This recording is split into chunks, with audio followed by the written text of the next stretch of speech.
After 41 days, the government is on the brink of reopening.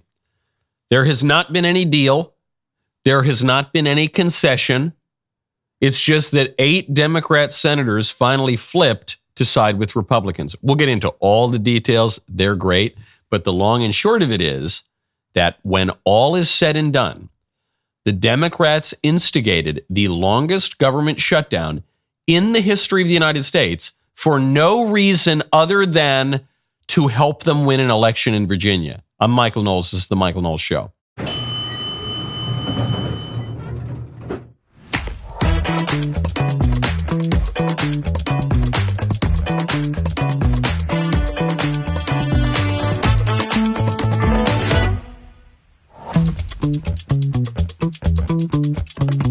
Welcome back to the show. The Supreme Court might overrule gay marriage. They might. You remember how, all the nomination hearings, they say they grill the conservative judges. They say, will you uphold Roe v. Wade? This is before Dobbs, obviously. And the conservative judges, they always say, they're really coy. They don't lie, but they say, Roe v. Wade is settled law. Then they kind of wink a little bit. No, it's settled. At the time, it's settled law, but they're going to overrule it. Well, the same thing's been happening. When they overruled Roe v. Wade, they said, well, does this mean you're going to overrule gay marriage, Obergefell? And all of the judges said, no, this is different. This is different. Other than Clarence Thomas, who was like, yeah, totally. I definitely want to overrule that. And anyway, they might overrule it. We'll get to that in a second. First, I want to tell you about ExpressVPN. Go to expressvpn.com/Knowles, KNOWLES. Data brokers are spying on your online activity, monitoring everything you click on and everything you do or say. Then they compile it and sell that information to other companies and even foreign governments. There have been cases where they have knowingly sold people's private info to fraudulent companies. That is why we use ExpressVPN, a company committed to protecting you from these big brother data brokers. With ExpressVPN, everything you do online travels through secure, encrypted tunnels. That means your online activity stays private. Data brokers, big tech companies, even your ISP cannot track what you are doing. ExpressVPN also hides your IP address, which is pretty much a number that is used to identify you online. Without it, data brokers have nothing valuable to sell to other companies. They just launched a new feature for U.S. customers called Identity Defender. Removes your data from data brokers' files, monitors the dark web for any leaked information, alerts you if someone tries to use your social security number. This is not about doing anything shady online. It's just that more and more of our lives are on the internet now, which means that more of what we do is being watched and tracked. I've used ExpressVPN for, 8 years or something now. Even a Luddite like me can use it. It's easy. One button, boom, boom, boom, phone, tablet, computer. You can get an extra 4 months for free when you use my special link. Go to expressvpn.com/Knowles, KNWLES, to get an extra 4 months free. expressvpn.com/Knowles. The government shutdown is not officially over, but it might as well be. They had to get to 60 votes in the Senate. Republicans were threatening to nuke the filibuster. Plenty of generally restrained, moderate voices, myself included, by the way. I include myself in that, in the Aristotelian sense of moderation. They came out and said, nuke the filibuster. All sorts of voices that you would not have expected came out and said, whatever, it's been many decades, but we're going to nuke the filibuster because the Democrats are going to do it. We'll get a tactical advantage if we do it first. So we're going to end the shutdown by nuking the filibuster. All of a sudden, 8 Democrats come out of the woodwork. They say, okay, fine. Okay, well, here's how it happened. They say that this is the way the world ends. This is the way the world ends, not with a bang, but with a whimper. The same thing with the government shutdown. Here's how the government shutdown effectively ended. For those of you just listening. Ms. Rosen, aye. That's it. Just people moving around the Senate floor, senators talking. That's it. That's all clip. Senator Rosen, aye. Who's Senator Rosen? That's Jackie Rosen. Followed by Dick Durbin, Maggie Hassan, Tim Kaine, Angus King, who's not a Democrat, but he might as well be. He's an independent in Maine, Cortez Masto, Jeanne Shaheen, and John Fetterman. Those are the 8. Fetterman, who is now taking up the mantle as the last blue dog Democrat in the country. They voted with 52 Republicans, brings it to 60, gets past the filibuster. Now it goes to the House, but the House is controlled by the Republicans, albeit with a slim majority. It doesn't matter. The Republicans will vote in lockstep to reopen the government. What was this all about? This went on for 41 days. It might still go on for a day or two. What did the Democrats get? Why did they shut it down? The Democrats said they shut the government down because Republicans wouldn't negotiate on health care and they were going to strip health care from Americans and blah, blah, blah. Republicans came back to them and said, hold on, what are you talking about? You mean, you're right, we won't fund like illegal alien health care, which you apparently want to do. What do you want? What is this about? What are you doing? And the Democrats said, we need to fix health care. And the Republicans came back and said, guys, we gave you a clean CR, a clean continuing resolution, which means that to continue funding the government, you just had to vote for the budget that you already voted for under Joe Biden. It's not like the Republicans said, Democrats, we're going to force you to give us a bunch of our priorities and slash spending here and put in a bunch of social conservatism here. And no, it had nothing to do with that. They just said, hey guys, do you want to keep the government open under the same budget you already voted for under Biden? And Democrats said, no. So they owned the shutdown. And then they came up with all these ex post facto arguments. They said, you need to fix healthcare. By the way, we're currently under a healthcare framework that the Democrats gave us called Obamacare. We'll get to that momentarily. But they never really had anything.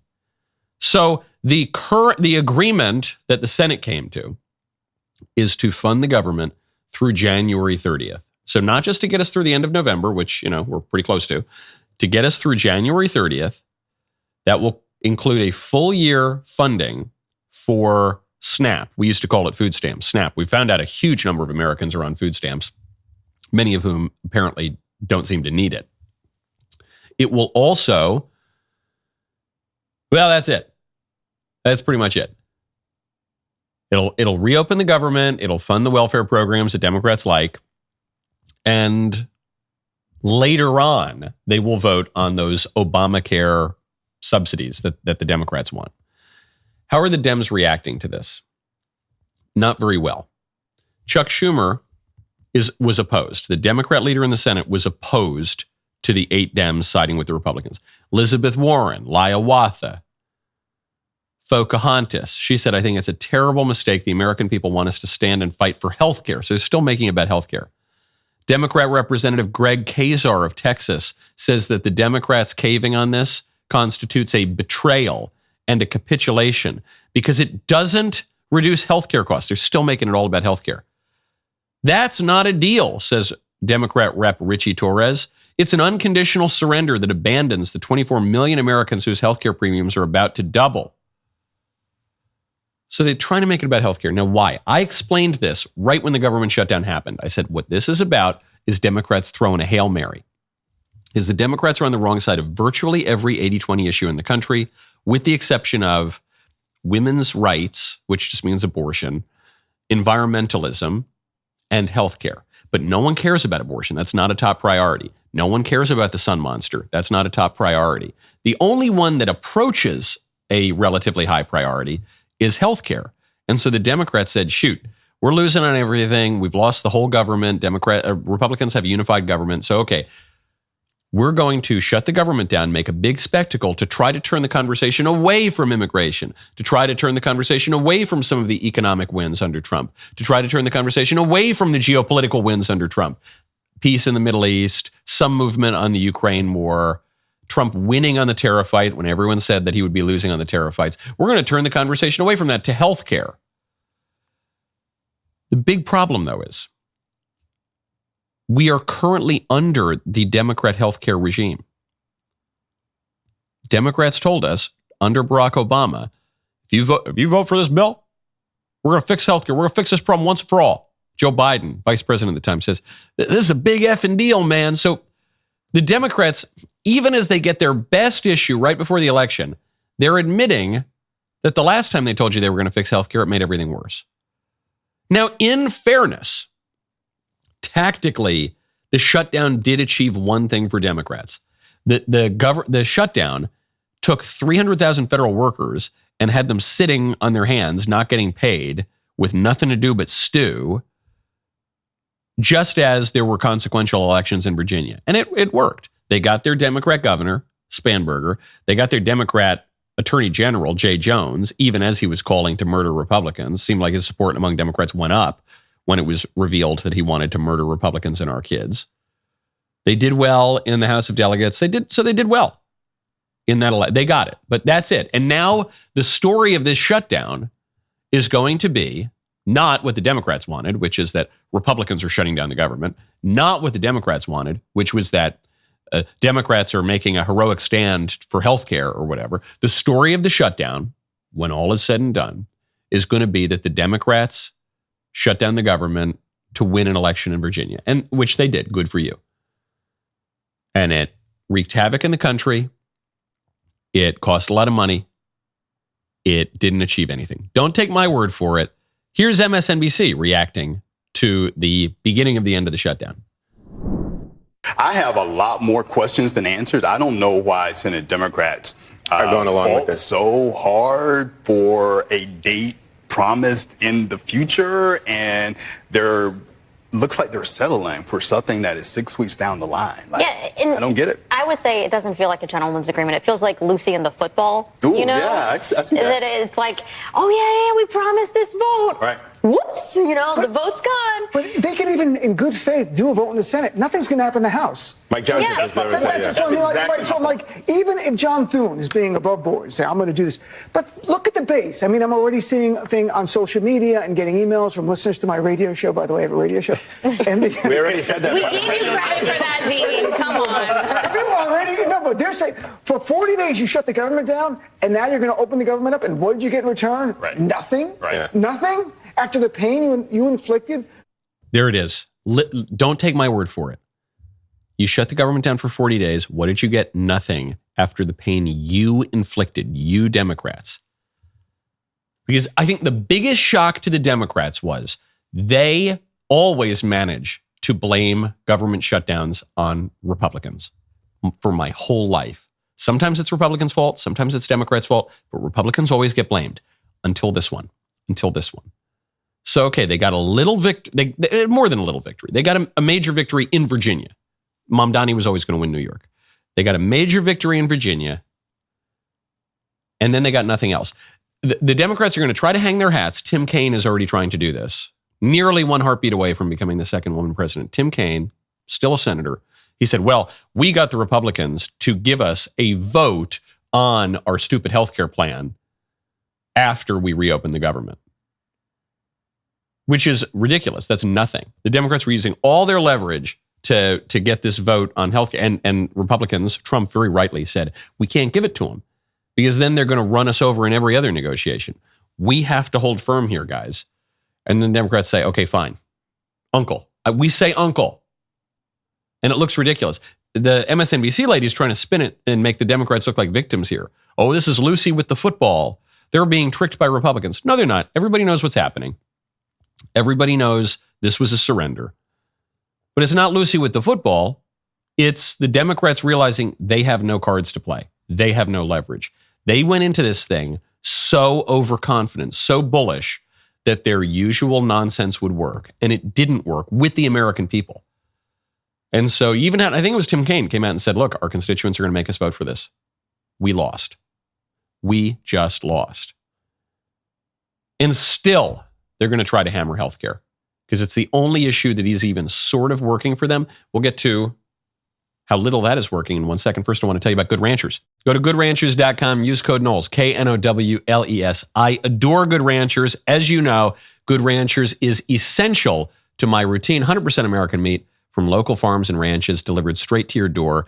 It's flexible. You can pause or delay boxes anytime. Really helpful for holiday travel. It's just the best. There are a lot of selling points for Good Ranchers. It's American. It doesn't have weird additives and stuff like that.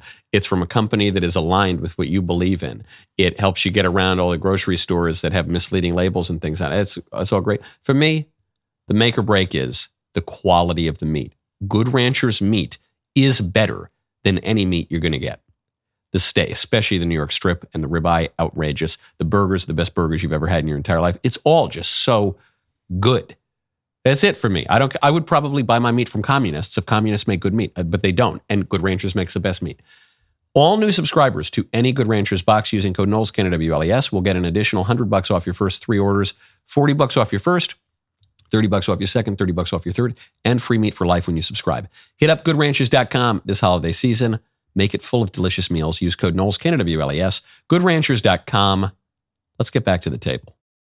In this episode of Michael And. I'm really excited about this one. Michael and the Good Doctor. I sit down with psychiatrist Joseph Witt-Daring to unpack one of the most controversial topics in modern medicine, and that is the link between psych drugs and violent behavior. From SSRIs and Adderall to the rise in mass shootings, we dive deep into how these medications affect the brain and whether Big Pharma is hiding the full story. Watch this quick teaser.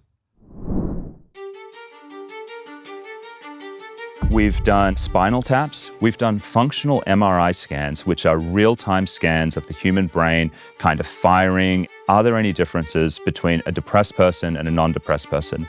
No.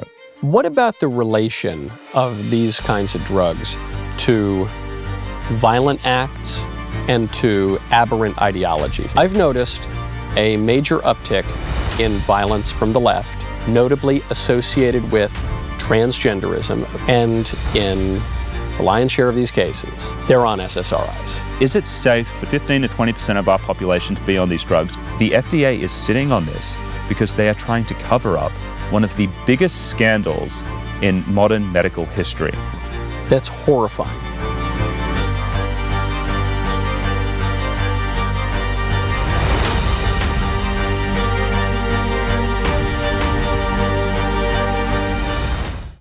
Watch full episode now on the Mike Knowles YouTube channel for the uncensored ad-free version. Subscribe to DailyWire Plus.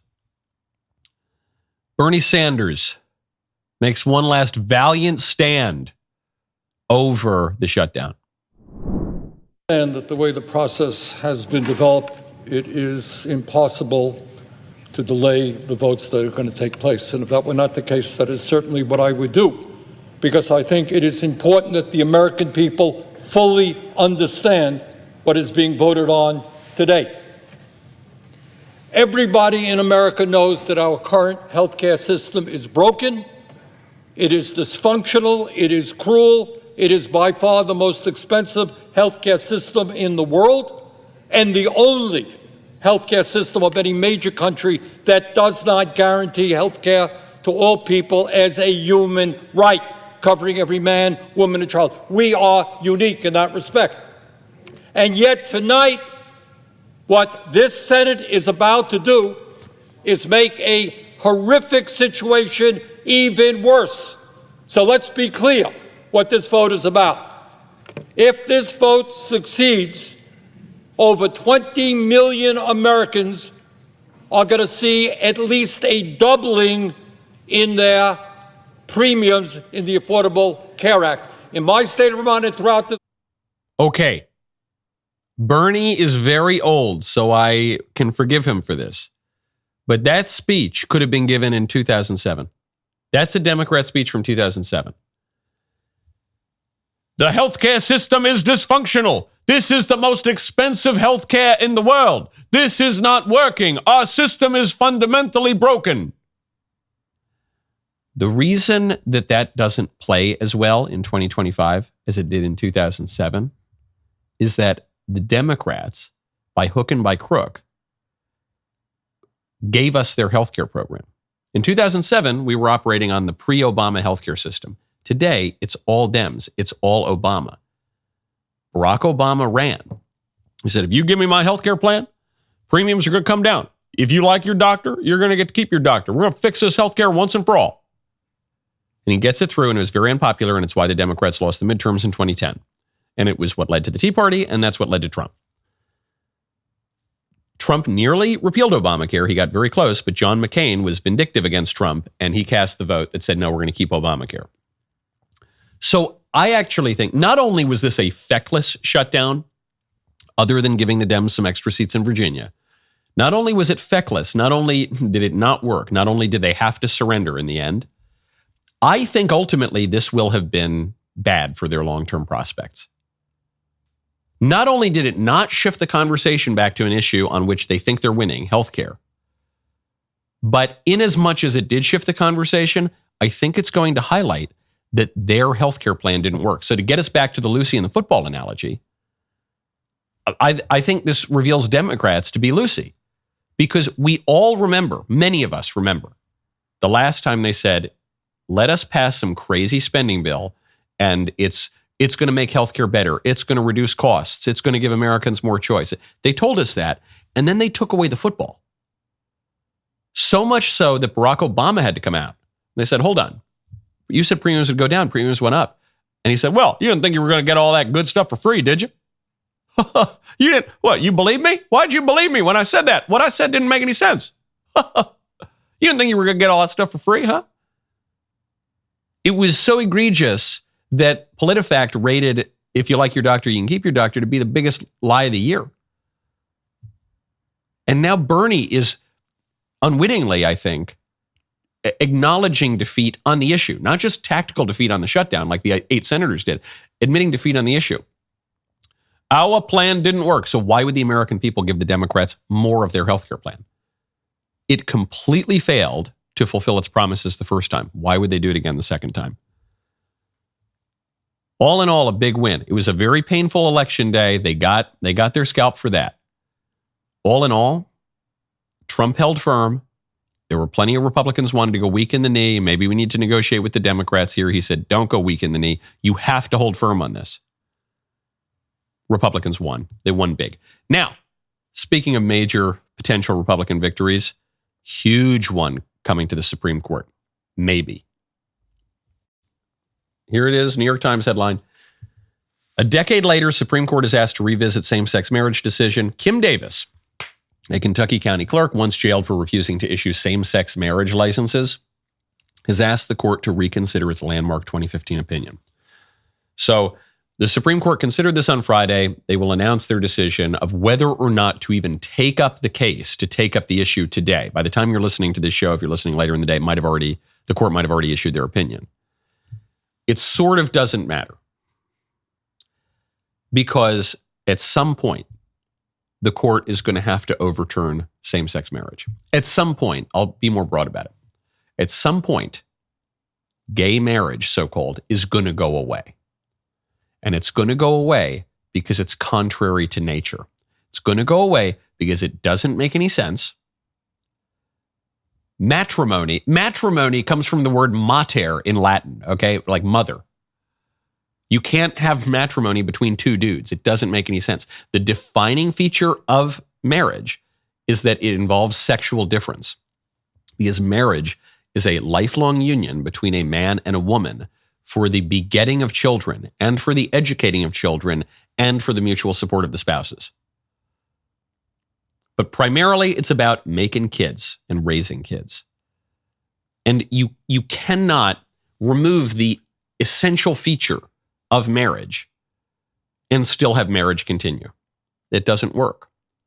So you have Clarence Thomas in the Dobbs decision acknowledging that the reasoning behind overruling Roe v. Wade and Dobbs would naturally lead to overruling all sorts of other dumb cases.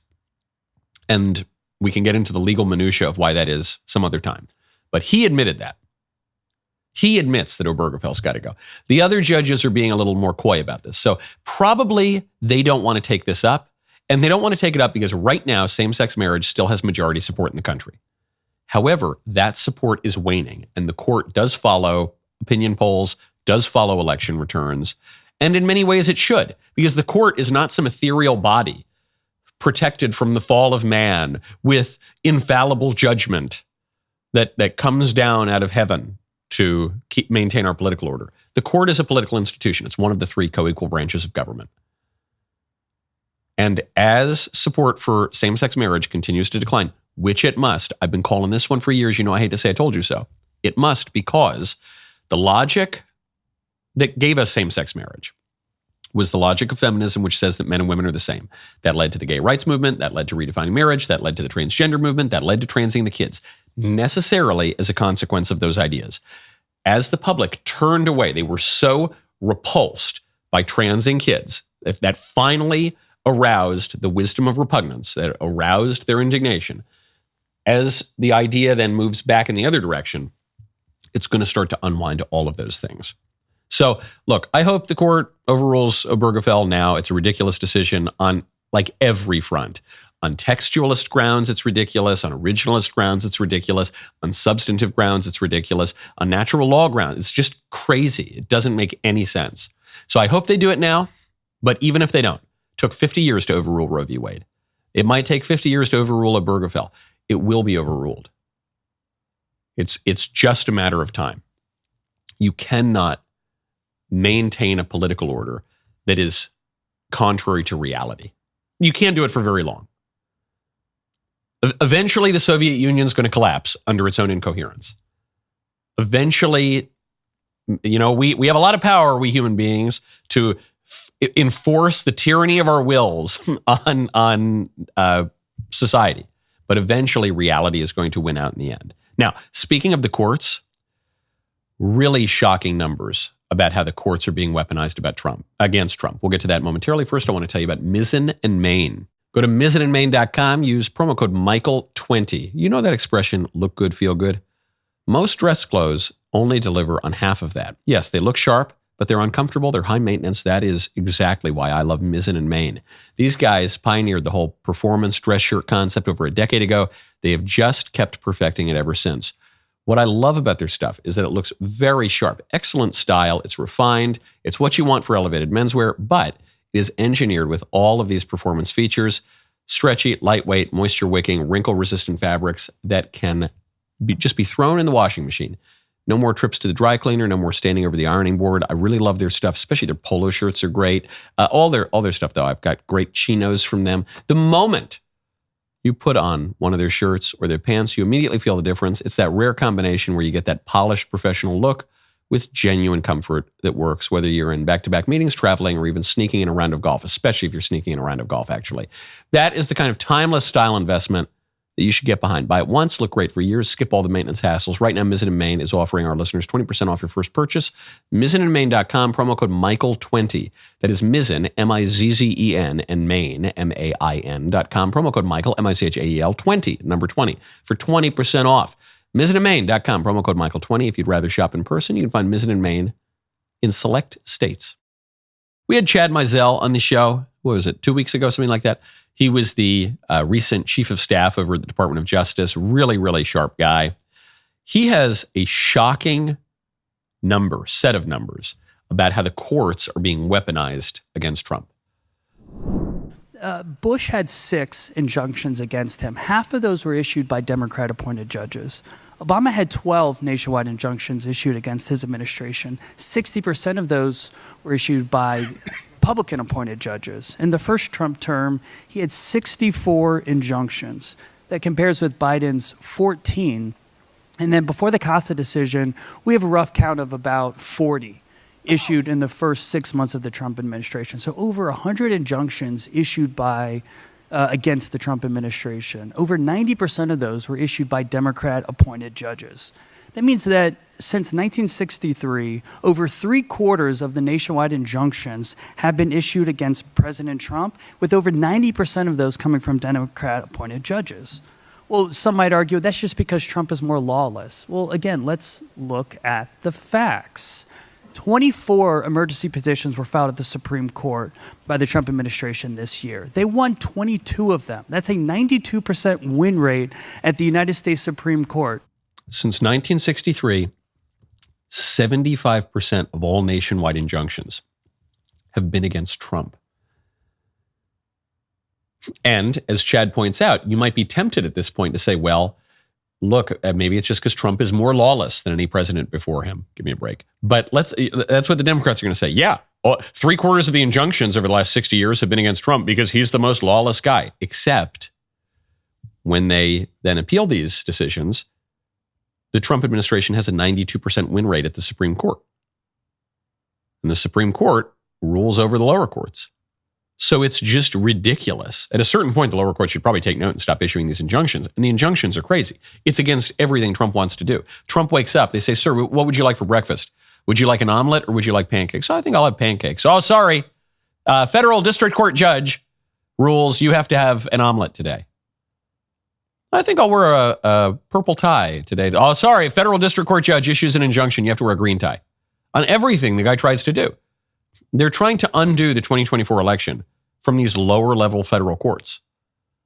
One random judge out of 700 can stop the executive branch from executing its responsibilities. After Trump won the election, after Republicans won the House and the Senate, Are you serious? How does that work? This brings us to have to reconsider what the courts even are. What do the courts do? Because we're supposed to have 3 co-equal branches of government. In practice, though, today, the Democrats have elevated the court into a kind of super government that is supposed to rule over all the others. Now, they weren't doing that 5 minutes ago, were they? 5 minutes ago, they were talking about how the Supreme Court was lawless and unconstitutional. We need to pack the court. We need to abolish the way the court works because the court did things they don't like. But now that the court is their last chance, it's that Hail Mary, it's that last-ditch effort. Now they say, no, one federal district judge, he can rule the whole government. The Supreme Court's not allowed to, but some random district judge that we like, he can rule the whole government. And it's even the way we talk about the judges that I think should cause some introspection.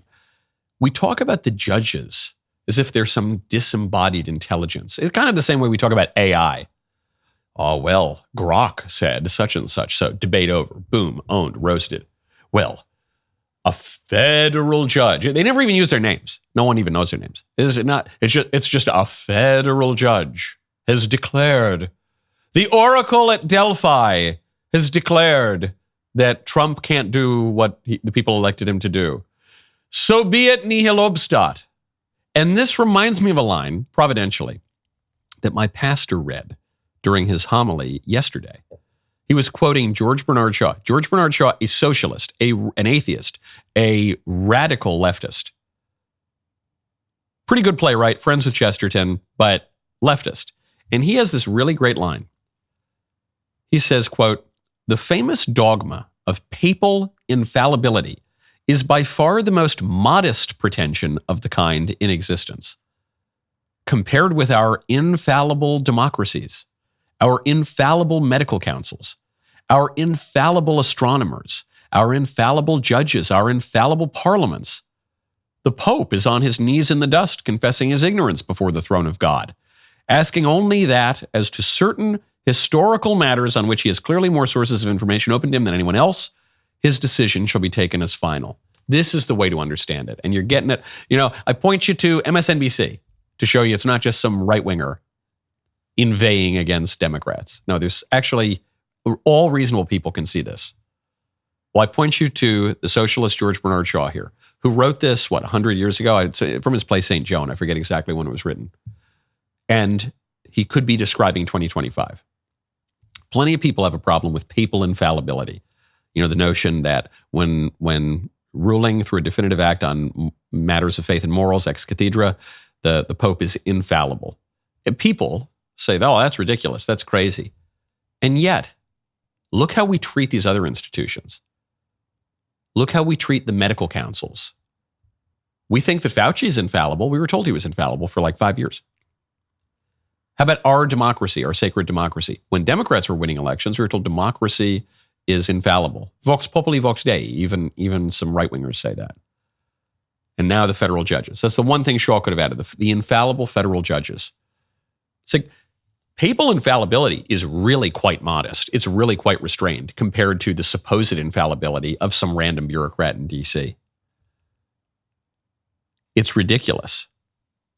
The federal judges are not infallible. They should not be treated as a priestly caste. And I think people are coming to that realization. They're going to have to, because the Supreme Court keeps striking down the supposedly infallible lower-level judges. Now, speaking of the Pope had something very, very interesting to say about internet porn. And people don't seem to be understanding what the Pope is saying. You've seen the teaser. You've heard the hype. The wait is almost over. The Pendragon Cycle, The Rise of Merlin, our biggest and most ambitious series ever, is coming exclusively to DailyWire Plus. All access members get early access to episodes 1 and 2 on Christmas Day. Annual members can watch both starting January 22nd. Next Wednesday, November 19th at 7 p.m. Eastern, during a new episode of Friendly Fire, we are world premiering the official trailer. Right now, DailyWire.com, you can get your first look at the official series artwork. The Pendragon Cycle, The Rise of Merlin, coming soon. The only place to watch it is DailyWire Plus. Go to dailywire.com/subscribe. My favorite comment yesterday is from Mr. Riffley, who says, quote, "When I have an issue I care about, people will hear. That's worth borrowing. I know." Sydney Sweeney. If she's not going to be J.D. Vance's running mate in 2028, which I'm still holding out for, she at least needs to train all Republicans on messaging, on interviews, on how to handle the media. Papa Leone, Pope Leo XIV, has just weighed in on internet porn. In recent times, addictions like drugs, alcohol, which continue to be the prevalent ones, are joined by the use of the internet, computers and smartphones. It doesn't only have clear benefits, but with overuse, it results in dependencies with bad outcomes for your health that have to do with gambling, with porn, and the almost constant presence on platforms of the digital world. These addictions become an obsession, changing behavior in daily life. These phenomena, more often than not, are the symptoms of mental problems and the inner malaise of the individual and a decay of social values. He goes on. The whole statement is worth listening to.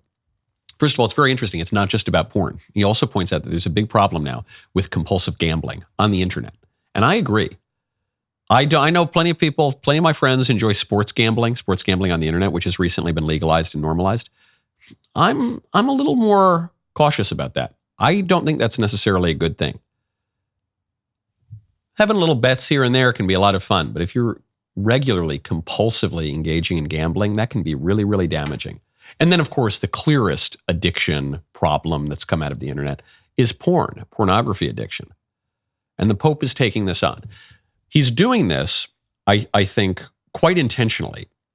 I think he knew he was going to do this when he picked his name, Leo XIV, because he took inspiration from his predecessor, Leo XIII, who dealt with the problems of the modern world, specifically with industrialization, and wrote really important encyclicals, Rerum Novarum, notably, about industrial society and how it was changing our moral outlook and behavior, and how the Catholics need to react to it, how Christians broadly should react to it.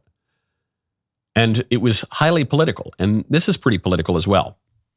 But it also calls to mind whether you're Catholic or not Catholic, whether you like the Pope, whether you hate the Pope, whether you're a Republican or a Democrat. Something the Pope is calling our attention to is how much we underestimate the effect of technology on political problems. I think we, the kind of people who follow political news, read the paper, watch the shows, follow every happening in the Senate and the House, we tend to get abstract, and we think it's all about ideology. And it's just those crazy radical leftists and their ideas, almost abstracted from the tangible world. I'm guilty of it sometimes too. We all do that. We think it's all ideology. But the ideology doesn't just occur and grow in a vacuum. It is intimately intertwined with technology, with the real tangible physical aspects of the world. You know, this does lead to, I think of the School of Athens, famous painting by Raphael, of Aristotle and Socrates, walking the School of Athens, Aristotle and Plato. Plato's pointing up, Aristotle's pointing down. Because for Plato, his philosophy is all about the forms that are kind of floating in outer space. And for Aristotle, it's all incarnate. Philosophy is all embodied. It all has a connection to the physical world. And Aristotle's right. So think about the way that technology has shaped our ideological fights, going all the way back. The printing press, the invention of the printing press, caused the crack up of Europe, of what we used to call Christendom. Now we call it the West because we killed Christendom because of the printing press.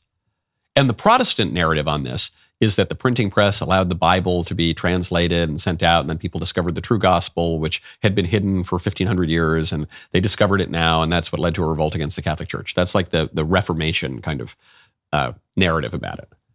I obviously don't quite agree with that. There were plenty of translations of the Bible elsewhere. The reason the Bible was not widely circulated was because it was extremely expensive. The reason that it was sometimes locked up in churches or on a chain is because these things were worth the equivalent of tens of thousands of dollars and they could be robbed. And anyway, I think that's historically, the whole narrative is quite dubious. But the thing we should all agree on is what the printing press allowed was the publication not just of the Bible, but of political tracts, invectives, polemics, Luther's 95 Theses, to be printed, widely circulated.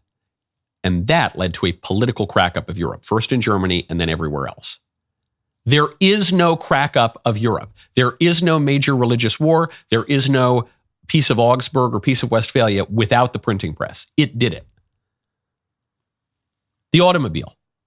Fast forward a little bit. The automobile caused teen culture, rebellious teen culture, going out, having a separate teen culture from the broader social culture. And teenagers going out and hooking up and whatever, doing drugs and stuff. That was facilitated by the automobile. If you don't have an automobile, then teenagers can't go sneak out a lot of the time and, form their own habits and views and lead to that kind of rebellious spirit that really came about in the 1950s and 60s and 70s. That was caused by the car.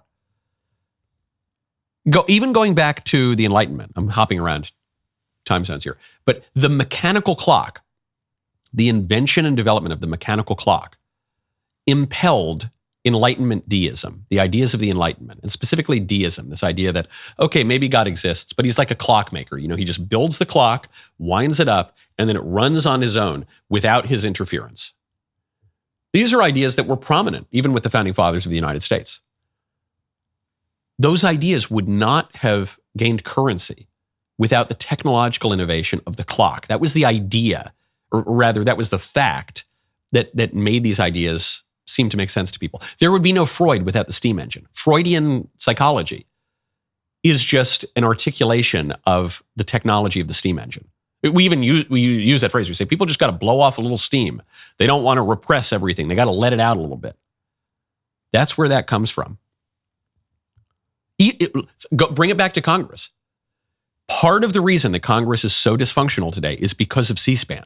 C-SPAN, which goes into the House of Representatives in 1979, goes into the Senate in 1983 or 84, I think it was, starts televising all of the deals, all of the arguments, that made Congress much less functional because all of a sudden the senators are not just trying to persuade each other and they're not just playing to the print media that would write about what happened. They're playing to the cameras. I did it myself the other day. I was testifying before the Senate 2 weeks ago. And I knew the cameras are on me. So I wanted to humiliate Cory Booker because he was endorsing Jay Jones. Jay Jones, who called for the murder of Republicans. And I played that for the camera. And you know what? It worked. And it went super viral. And it did shame Cory Booker. And he ran out of the room. And there was a Cory Booker-shaped hole in the wall. My argument would have been different had that technology not been in the room. And it's not just me. That's one tiny example of how all of the legislators operate. Technology is a huge part of it.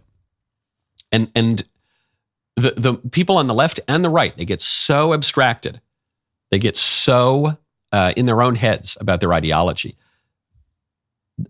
We have to grapple with, we still haven't grappled with the internet. We tried to in the 90s. Both Democrats and Republicans tried to pass laws. They passed 2 laws, actually, trying to regulate porn, specifically on the internet. The Communications Decency Act, which was gutted by judges, and the Child Online Protection Act, which also was gutted by judges. So we weren't able to do it. Now, with the development of AI, it's only going to get worse. So many of these problems, the transgender ideology, notably, are a result of technology. Because if we didn't live all of our lives on these screens in the compulsive way that the Pope is talking about here, if we didn't live our lives in that way, then we wouldn't have this crazy idea that our identity has nothing to do with our bodies.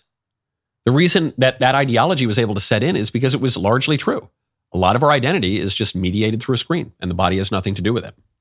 Now, ultimately, that's contrary to reality. And so it leads to that big crack up that you saw in the transgender fight a couple of years ago that you're still seeing play out today, including with revisiting Obergefell. But it doesn't come from nowhere. One last point I have to make before we get to Music Monday. Jennifer Welch, this left-wing podcast gal who's gone viral recently because she was saying all sorts of nasty things about Charlie Kirk and Republicans. But she's sat down with Hakeem Jeffries, Democrat leader in the House. She's sat down with members of Congress. She's a thing. She had this to say about addictions, not to online gambling, not to porn, not to drugs, not to alcohol, addictions to religion. I think a lot of the people that are involved in this movement are either psychopaths, sociopaths, they like it. I'm talking about like Stephen Miller, right? And then you've got people that are religious addicts. And you guys, that is a real thing. Like somebody can be an alcoholic, somebody can be a drug addict. A lot of people are religious addicts, and you can Google it and read about it. And these religious addicts, like all addicts, sabotage things. Their default setting is to break things and create collateral damage. And I think even on the Supreme Court, we have some religious addicts. And I think in the administration, we have a ton of religious addicts, Mike Johnson, etc., Marco Rubio. And they think, okay, I'm doing a lot of bad in my private life. I guarantee you Sam Alito's Google search history is full of a lot of, all right? Has to be. Okay, so ton of projection here, obviously. It's these people, you really see this with porn. These people who are obviously involved with, and at the very least approving of, lots of weird deviant sex stuff. They insist that their opponents must be too. It's impossible for them to imagine that other people are not caught up in the same addictions that they are. So they say, oh, Sam Alito, he's probably a total gooner. Is it gooner? Is that the term? I think that's the Zoomer language. He's a total porn addict. It was ridiculous. I would be willing to bet a lot of money that that is not true. And I would be vindicated on that. Or Mike Johnson or whatever. They project all of this kind of psychobabble on it. But she has a little bit of a point here in the sense that religion does bear some similarity to an addiction. Because all human behavior bears some similarity to an addiction. What is religion? Religion is a habit of virtue that inclines the will to give to God what he deserves. Listen to that. A habit that inclines the will. That is kind of like an addiction. A methamphetamine addiction is a habit. You begin this habit of doing drugs, and then that habit inclines your will, even outside of your conscious control, to keep doing meth. Gambling is a habit. Maybe you start out just playing the penny slots, but if you let that get out of control, it inclines your will to do more and more, get a bigger hit. And pretty soon you're, gambling the family farm on poker games or whatever. Well, so too with religion. Religion is not just something in your mind. It's not totally abstract. It's stuff you do. You go to church. You read your Bible. You avail yourself of the sacraments. You pray to God every day. You have to you get down on your knees. And the more you do that, the more it inclines your will toward righteousness, toward sanctity, toward living in accord with God. That's true. You want that, though. Because all virtues and vices are just habits. And the more you do of them, the easier they are to do and the harder it is to do the opposite. The more virtuous you become, the harder it is to sin. You can sin. If you're not in a state of grace, you will commit mortal sins eventually. If you are in a state of grace, you'll still commit venial sins eventually. But it's harder to do it. And the more you're addicted to gambling and porn and drugs and booze and whatever, the harder it is to go the other way. That's true. And the big error she's making here is this error of liberalism, which is to pretend it's all the same. So, oh yeah, Uncle Johnny, he's addicted to gambling, and Aunt Sue, she's addicted to religion. Addictions, am I right? Yeah, so Uncle Johnny, he destroyed his whole family and his wife left him and he bankrupted the kids and he is going to be taken out by the mafia because he owes them money. Yeah, that's bad. And Aunt Sue, she prays a lot. She bakes pies for orphans. Addictions, am I right?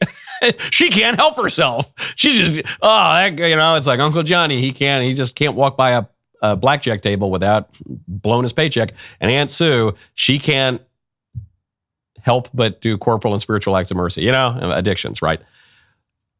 That is obviously ridiculous equivalence. We should recognize, yes, human behavior is habit forming and is in that way akin to addiction. And that is why we need to encourage religion. This is not like the Pope of Rome declaring on high, this is like what all the founding fathers said, what all the men who built our country said, what every sane, smart person has said throughout the entire history of politics and political philosophy.